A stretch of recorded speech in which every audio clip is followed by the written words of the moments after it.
Now we're going to read a delightful little poem called "Oh, I Wish I'd Looked After My Teeth." A poem for class 9 CBSE English. This poem has been written by a lady called Pam Ayres, born in 1947. She's a celebrated humorous poet, news broadcaster, and TV entertainer who's received an MBE from the Queen of England. In this humorous poem, Pam regrets not having heeded her mother. By eating too much sugary, sticky sweets in her childhood, and also by disregarding the caution about daily dental care and oral hygiene, she is having to face the painful consequences now. Oh, I wish I'd looked after my teeth and spotted the damages beneath. All the toffees I chewed and the sweet sticky food. Oh, I wish I'd looked after my teeth. Now here, a single sherbet contains 6 spoons of sugar. Did you know that? And a gob. What's a gobstopper? Sticky jaw, sweets and lollipops which make your jaws stick together. Actually, they are full of sugar, which is bad for the tooth. Stanza 2.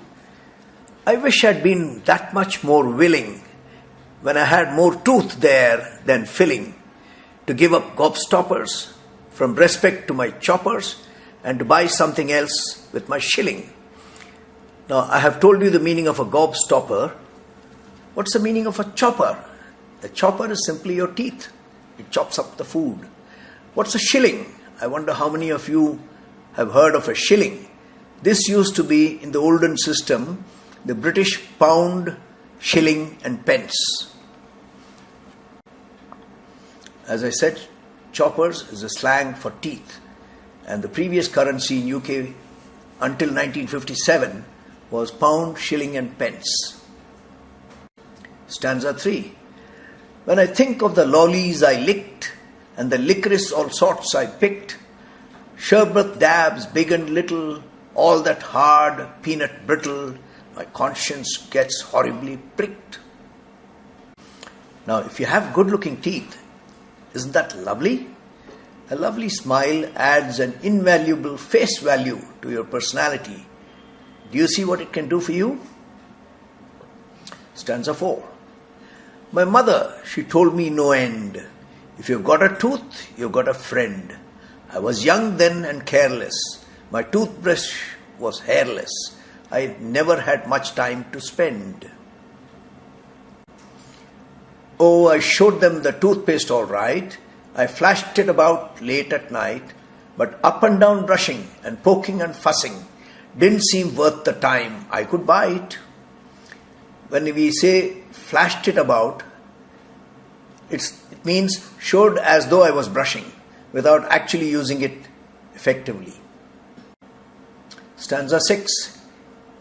If I'd known I was paving the way to cavities, gaps and decay, the murder of fillins, injections and drillings, I'd have thrown all my sherbet away. Now what we mean by the murder is it was absolutely murderous or painful to undergo fillings, injections and drillings by the dentist.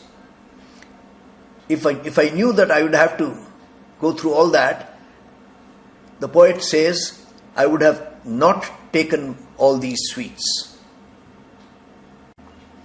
Yes, you're paving the way for this. Look at this.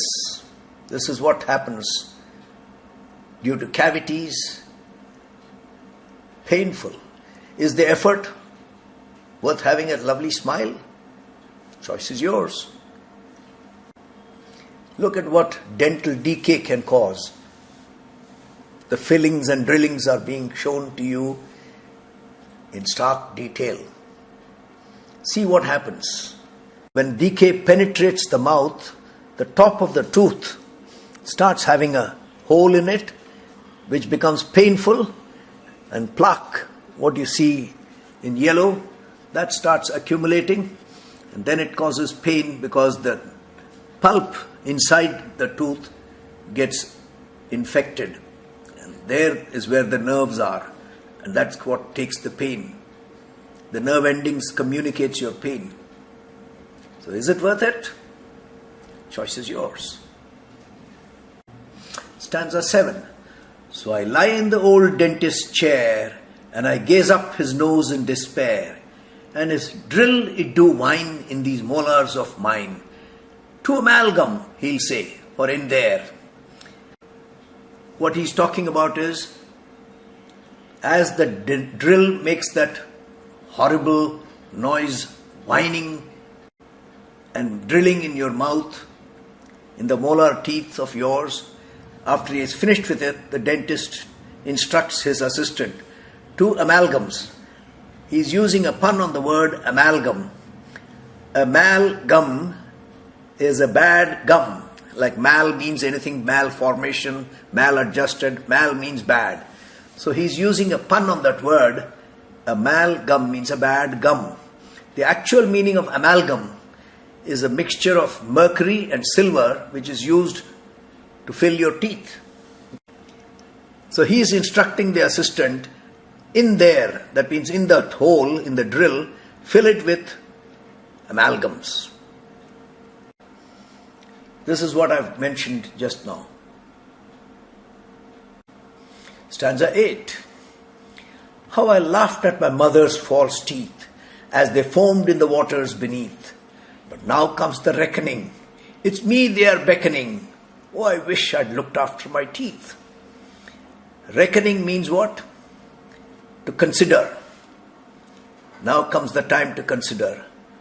And it's me that they are beckoning. Beckoning means to call. Who's calling? They are calling me, because my teeth have also gone decayed. So the poet is now regretting her having not taken care of her teeth. Do you know what the style of rhyme is? Where the first and second lines rhyme, the third and fourth lines rhyme together, and the last line again rhymes with the first. This is called a limerick. And it's a very popular form of composing poems by people living in a place called Limerick in England. They are constantly regaling one another with witty limericks. You want to see some examples? Here are 2. There was a man from Iberia whose morals were rather inferior. He did to a nun what none should have done, and now she is mother superior. There was a lady called Miss Starkey who had an affair with a darky. The result of her sins were quadruplets, not twins. 1 black, 1 white, and 2 khaki. The next poem that we are going to read is called The Song of the Rain by Khalil Gibran.